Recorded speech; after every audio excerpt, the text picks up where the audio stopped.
Yeah, so just a brief introduction to Paul. Paul has been with COVESA now for almost 2 years, and he is really the guy. Oh, I'm sorry, I should tell you that there's an EV charging session down in the -1, right outside down the stairs, if you'd like to make your transition there.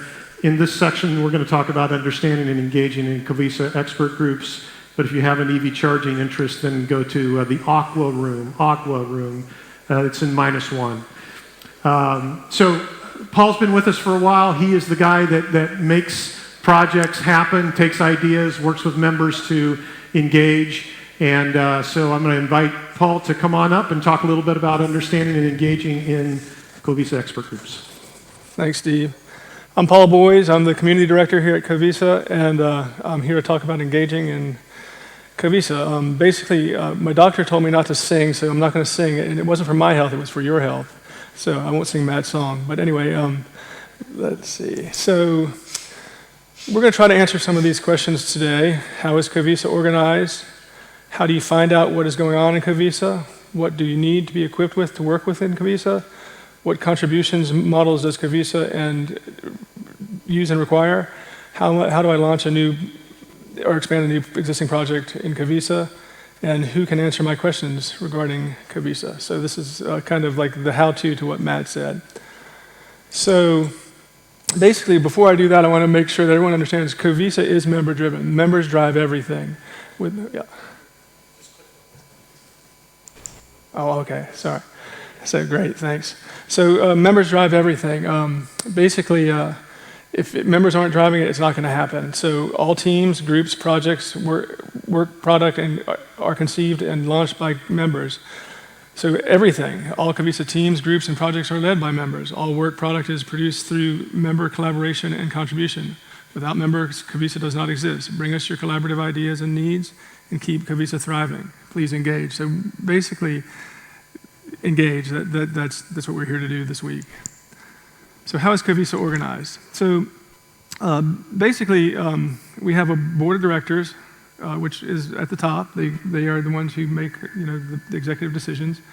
Below them, there's a technical steering team, which is designed to help give technical direction to the community, as well as mitigate any issues. Expert groups, this is really where most of the work is done. You just heard one about the EV charging. These are groups where they're board approved, and they're formed to advance some specific domain or some work product. Projects are actually specific work done typically with a work product. And Birds of a Feather is a very informal group where you can get together and talk about things that you want to do. Maybe you haven't quite fleshed it out yet or decided on how to collaborate. And special interest groups are actually similar to BoFs, but they're being phased out. So in a simple view, this is what COVESA looks like. You have, as I said, the board of directors on top, the technical steering team, the expert groups, Birds of a Feather, and with those containers, there's projects. And here is actually what COVESA is today. You can look at this. We have the, I'll just let you look at it, but basically we have the various groups, and the data expert group actually cuts across and assists or helps all groups that require help with VSS, for example. So how do I find out what's going on in COVESA? Well, there's two main ways, and it's a no-brainer. There's the website. You can find out news, events, current members, projects, how to join. You can find the agreements. It's all there.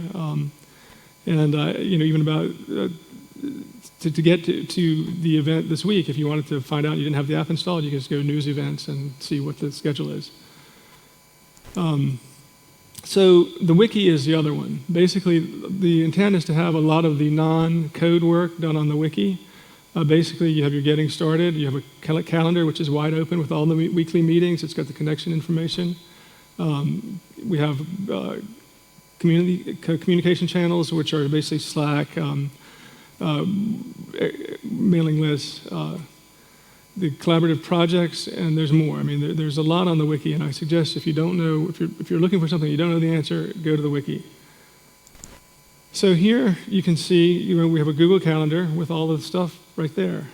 We have weekly meetings. There's a spotlight series that's happening every month, quarterly introduction to VSS, quarterly workshops, and more. So basically, if you're looking for meetings, go to the calendar.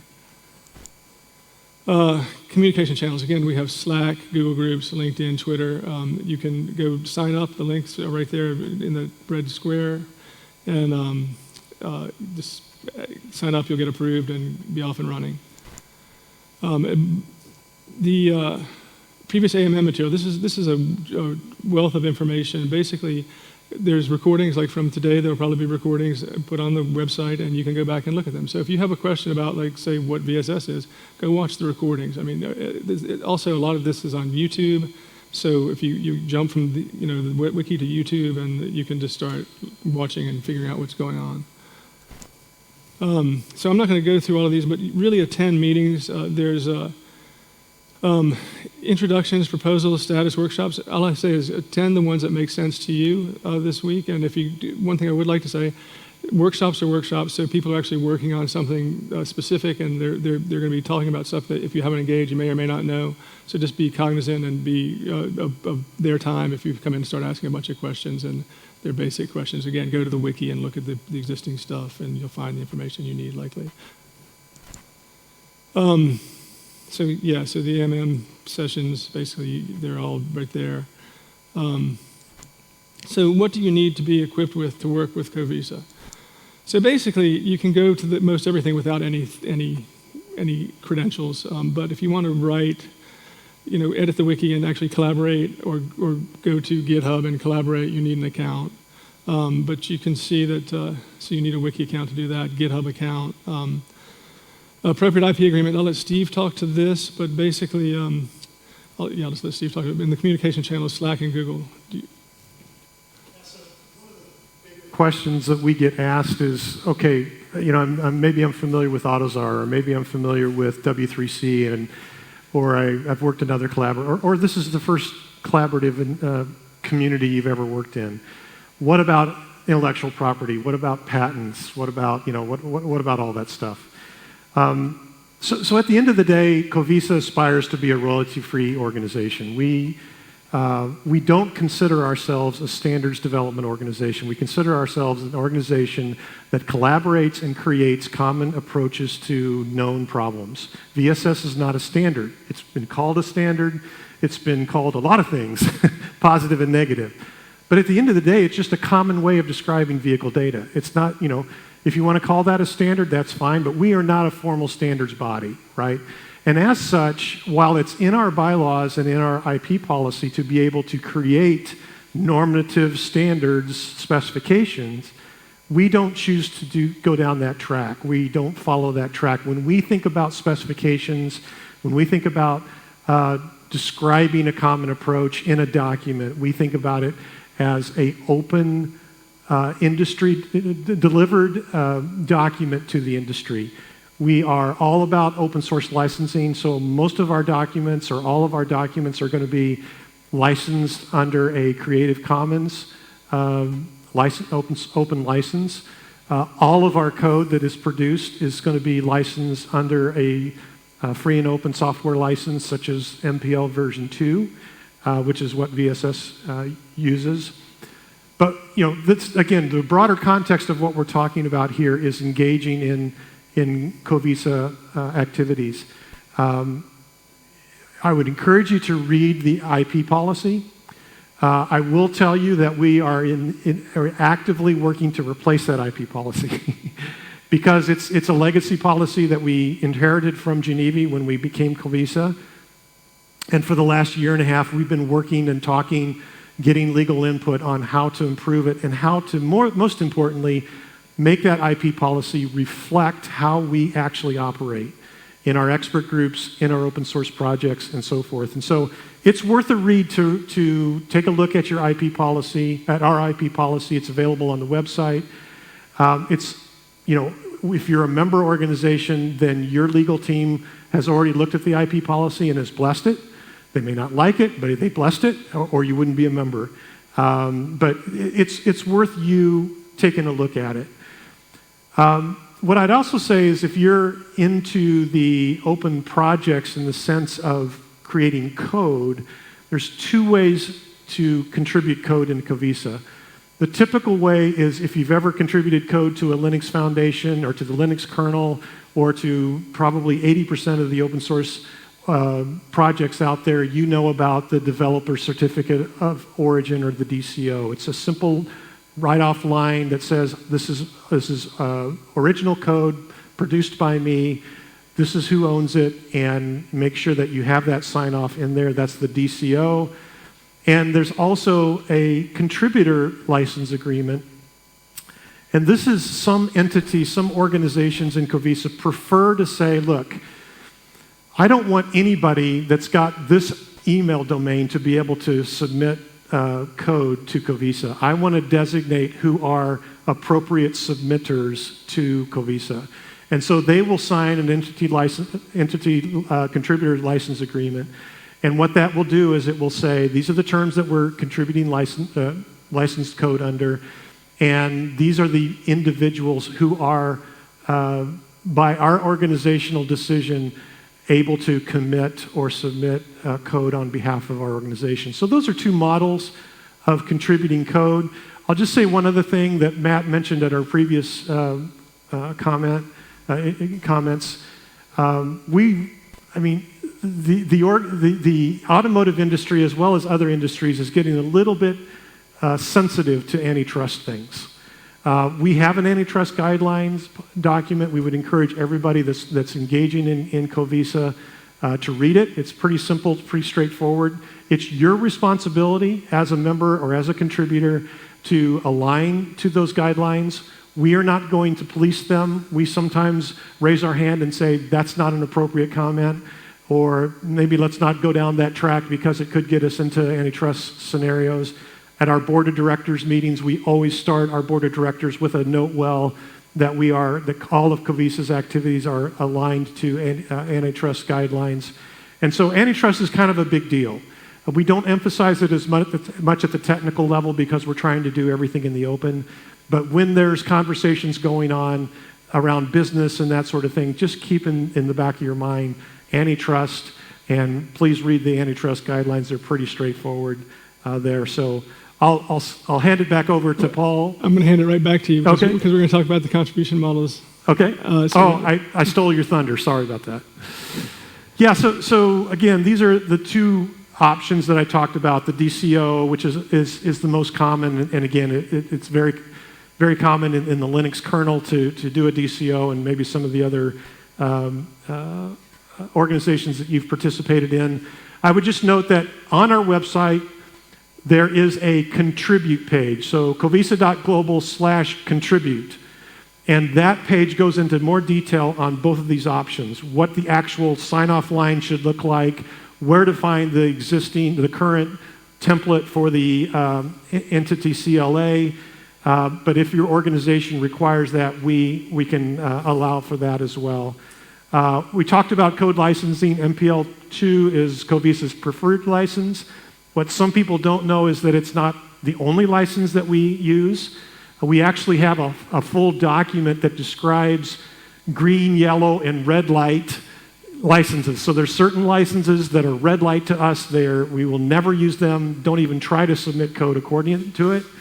There's yellow light licenses that, in the right circumstances, we would consider a contribution according to a yellow light license. And then, of course, the green light licenses are all within the COVESA policy, another $5, the COVESA policy to contribute to. So, but MPL is our default, our standard license. And then, as I mentioned before, all of our documents that we produce, even those that kind of feel like specifications, are released under CC by SA 4.0, which is COVESA's preferred document license. And again, that same document, the policy for open source licensing, also lists other licenses, green, yellow, red licenses for documents in addition to code. And so I think, what's the next one say? I mentioned this before, but we don't often or ever anymore, though we can draft normative specifications even though our IP policy, as it's written today, allows it. When we create a new expert group, and Paul's going to talk about the process of creating a new expert group, we require a charter document for every group that's created. And that charter document needs, if there's going to be a reference code created, or there's going to be sort of an open specification created, the charter needs to identify that, first of all, those are milestones of that new expert group and the licensing policy that's required for both of those deliverables. So what do you do if you're a contributor and you have a patented idea? Are you going to contribute that to COVESA? You can, but what we would ask you to do is to make the expert group chair aware that this contribution has a patent, and when you contribute it, you must contribute it under under a royalty-free license term. Okay, if you have a for-pay license for that patent, we will reject it completely. We don't want to get into that, but if you should make your expert group leader aware that if you contribute something that's got a patent, you proactively say, we want to give this to COVESA or to COVESA adopters, but it will be royalty-free, okay? So again, read the IP policy on that if you want to know more about that. When we create and distribute a document from COVESA, it is normally a copyright from COVESA, meaning COVESA owns it. That doesn't mean that you can't use it. That doesn't mean that it can't be jointly. If it's created jointly, it can't be jointly copywritten. It can be jointly, if there's more than one contributor, we can do it that way. But again, license model for specifications is RF RAND, and typically if there is a more formal specification, then there would be a formal members review, 21-day members review, during which any member could say, hold on, I see something in here that I have a patent, and I want to pull that out. There's also another thing that we call non-specifications, which are really just educational documents. We write a lot of technical briefs, white papers, and so forth. There's one that's going to be released here soon from the EV charging group. It's a new white paper, and typically those are released in a CC by SA open source license and Creative Commons. So I think that's all on the legal side. If you have questions about engaging on the legal side, contact me, and I'd be happy to set up a one-on-one with you or with your lawyer, and we can talk from there. So, Paul, back to you. Thank you, Steve. So this is really important. How do you launch a new activity in COVESA? So the short explanation is you have an idea, you basically write a one-pager, you socialize it, you get people to participate, you refine it, you turn it into a charter, or you turn it into a POC, which you learn something and you turn it into a charter.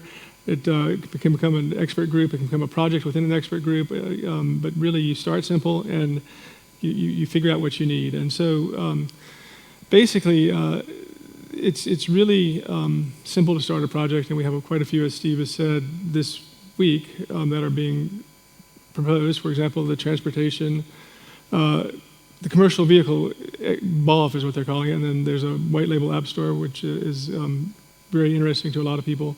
So if you have any questions about, you have an idea, you want to see if you can get some traction, come to me, and basically we'll get an abstract, we'll socialize it, we'll get an initial meeting together, and we'll see where it goes. Now, if you want to start more formally, the board, if you have a very formal project you want to bring in, it's already well defined, you can go straight to the board and say, we have this, we want to do it. But those are less frequent than the kind of birds of a feather approach where you come in with your idea.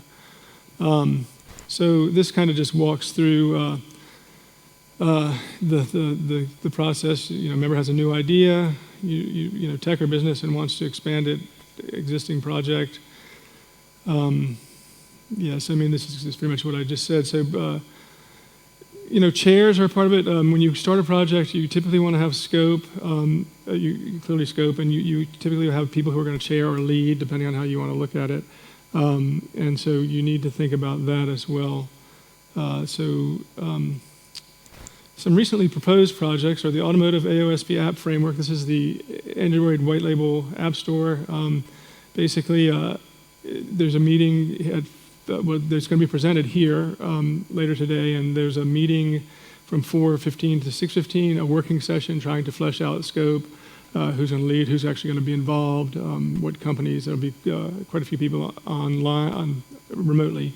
But it's going to be very interesting because this is an example of a very highly formed project that was brought into COVESA, probably a well understood problem as far as like what the problem is, and it requires a lot of collaboration in the open to make it really happen. So this is one type of project. Another kind of more focused project was recently proposed, private cross OEM joint compute for EV charging. This is really about how do you share data without causing people problems, without privacy issues, without security issues, without being able to figure out things about your competitors. I mean, it's very clear that in some cases, for example, EV charging, OEMs need to share their data to be greater than they are as their own. So, for example, charging stations are owned by someone who's not the OEM, and the OEM doesn't have enough data to see or gets misinformation from the charging infrastructure to the car, you don't know who's charging, you don't know what's going on at the charge station, you don't know what's around the charging station. So this is an area where you have to collaborate. And so this private cross OEM joint compute is one of the projects that's suggested to help solve that. And it's actually would be bigger than just EV. This is just the start. It's very common for things to start small, to start focused so that you can grow them. It's very hard to start big, even with the AOSP app framework standardization. We're talking really big, but you got to start small and get it going. The commercial vehicle BoF, this is very interesting because commercial vehicles use a lot of data, and so VSS is somewhere in that mix. And so it'll be interesting on Thursday. This is pre-proposal. They're going to have a session. They're going to talk about commercial vehicles. People from Volvo, for example, are here. And they're going to talk about, and Geotab, basically they're going to talk about what some of the problems are. There'll be some presentations of some POCs, but it will be followed by all right, we've talked about all this. What can we do within COVESA? What needs to be done? What does the industry need to make this happen? So this will be very interesting to me because commercial vehicles are not just one thing. There's lots of them, and so that could be a very active area in the future. So here is the EV charging. It started as an idea. This is kind of a typical flow that you might see. Starts as an idea, back of a napkin sketch that says, hey, if we have two OEMs sharing data to the cloud, and we basically anonymize it, and we make it so our cars acting as a sensor, because we know more about what our cars are doing than we do about the charging infrastructure.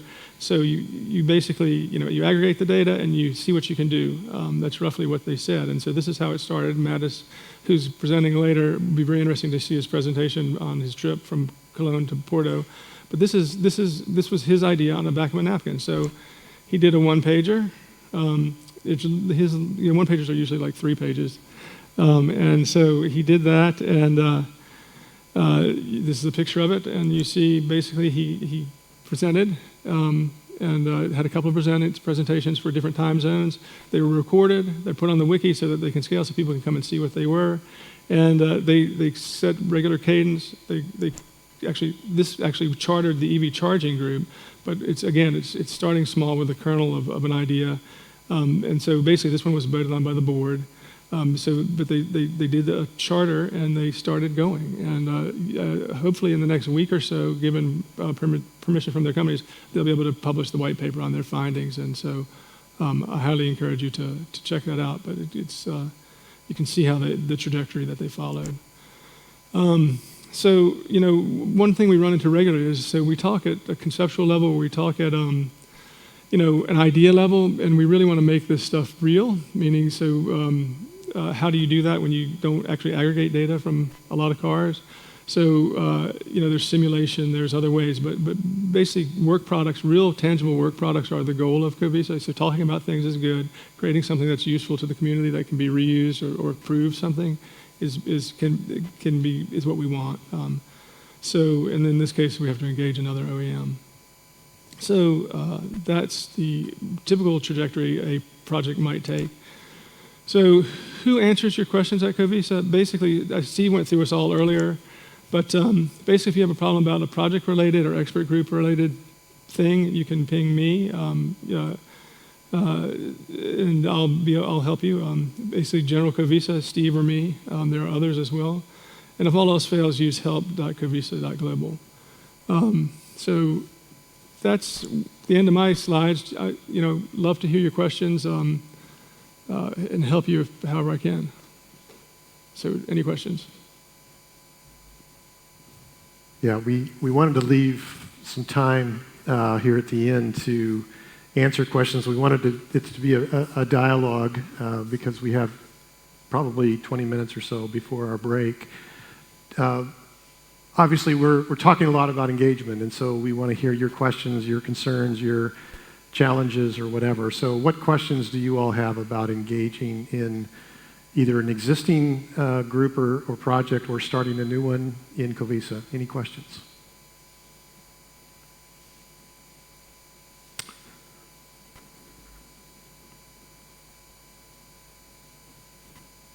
Okay, I have a question for you. How many of you, this is your first COVESA meeting?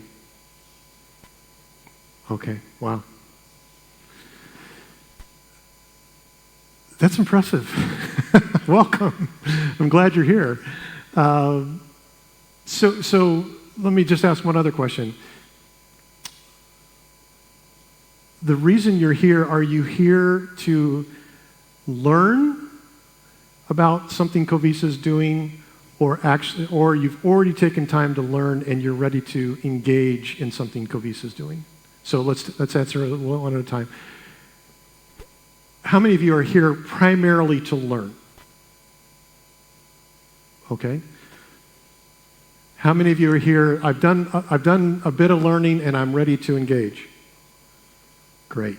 Awesome. Those of you who are here to learn, I think Paul mentioned this earlier, is that there's several introductory sessions coming up.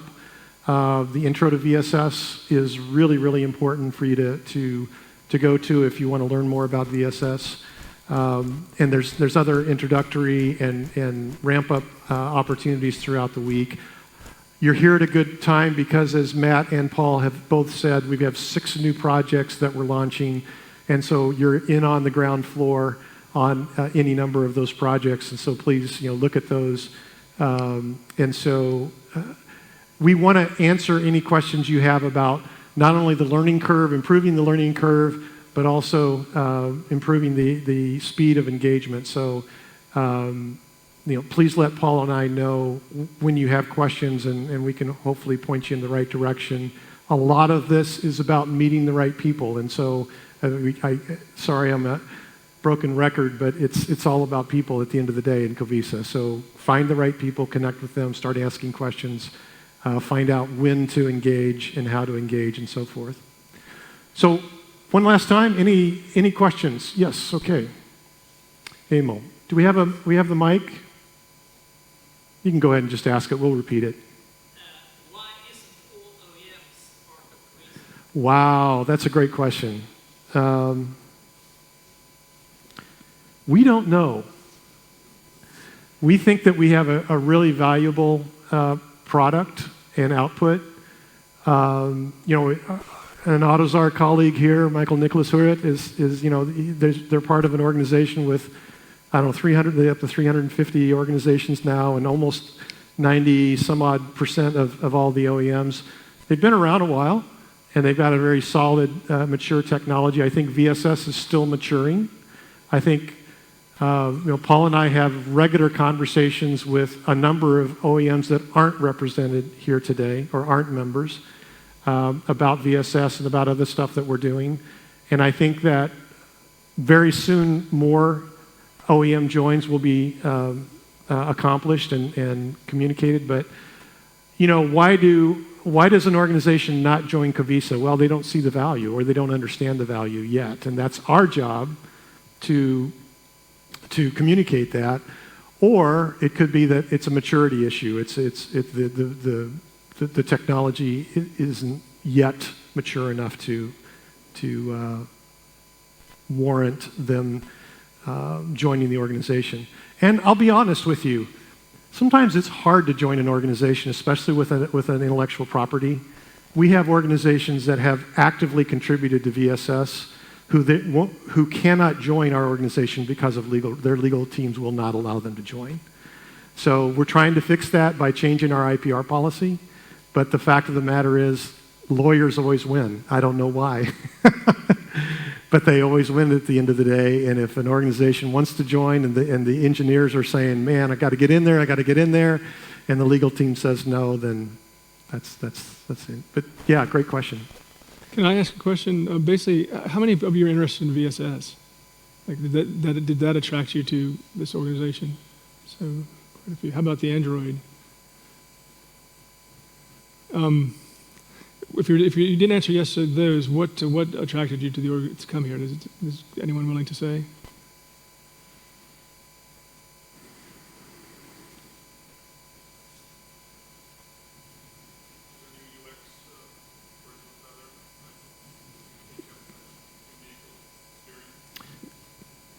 Yeah, I would carefully say that it's not a UX only activity. It's a vehicle experience activity, but it could incorporate some part of UX. But yeah, that's something coming as well. Yep.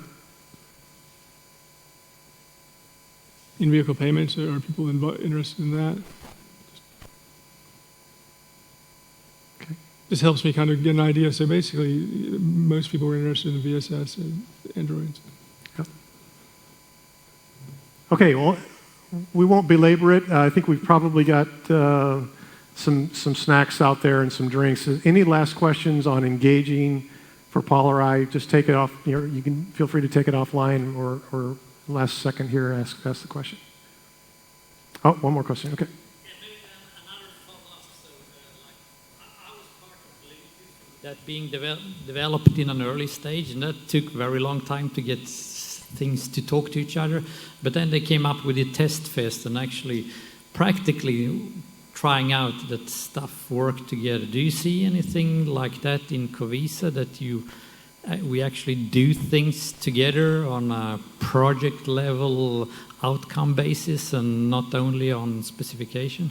Yeah, I mean, for me, I would love to see an interop, type sessions, Connect Fest, whatever you want to call them, with VSS or with other projects. I mean, because that's, proving it, seeing if things really work. I think what we have going on with VSS, to a certain degree, is people have implemented, but the question is, are they interacting with each other? How much? How so? How?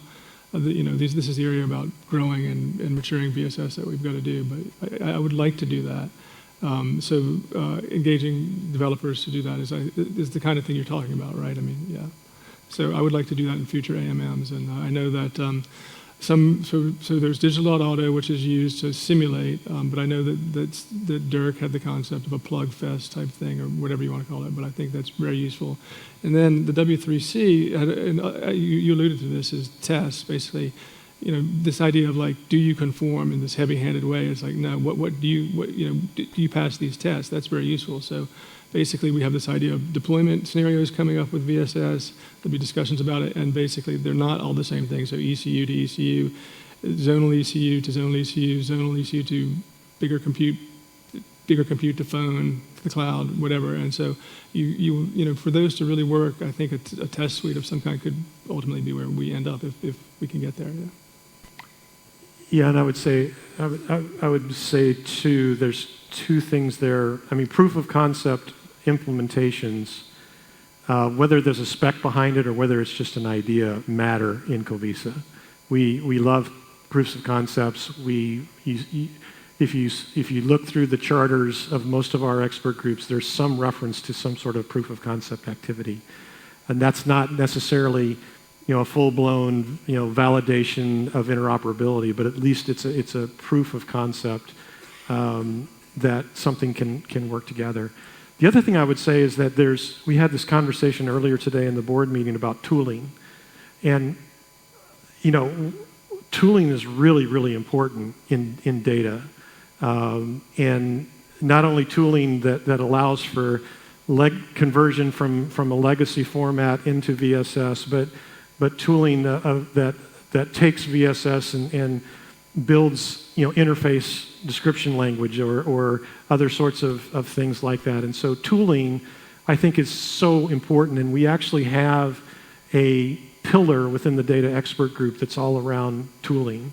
And so some of you here may already have tooling that you're using in your organization to aid in the adoption of VSS or the extension of VSS. And I would just say that if it's just commodity functionality, consider contributing it to COVESA, and let us then take it to a broader base of adopters and potential improvers of that technology. So, proofs of concepts are important, tooling is important, and at the end of the day, it has to work together. Great question. Last call. All right. Thank you, Paul, and thank you all. We'll give Paul.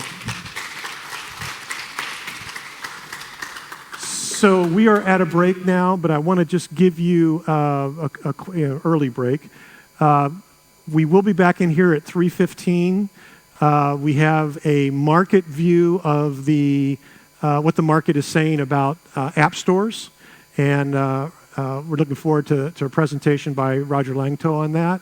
And then we also have a presentation from the leaders of the Birds of a Feather on that App Store activity from BMW and Faurecia. And so that'll be an important topic on that, or next step on that, and that will preclude or be before the working session later in the day. So there's also technical tracks going on in parallel. If you do not have the EventLeaf app to quickly look at what your agenda can be, please consider downloading it. If you registered early, you should have gotten an email from Karen Hansen yesterday that has a link to download the EventLeaf guide that allows you to bring up the full agenda. The value of that is that sometimes rooms get moved because of sizes of sessions, and so the app is always going to have the latest and greatest information. So if you have any questions on downloading the app, see Karen or Lindsay at the registration table, and I'll give you a little extra time to network and get to know each other at an early break, and we'll be back in here at 3:15. Thank you.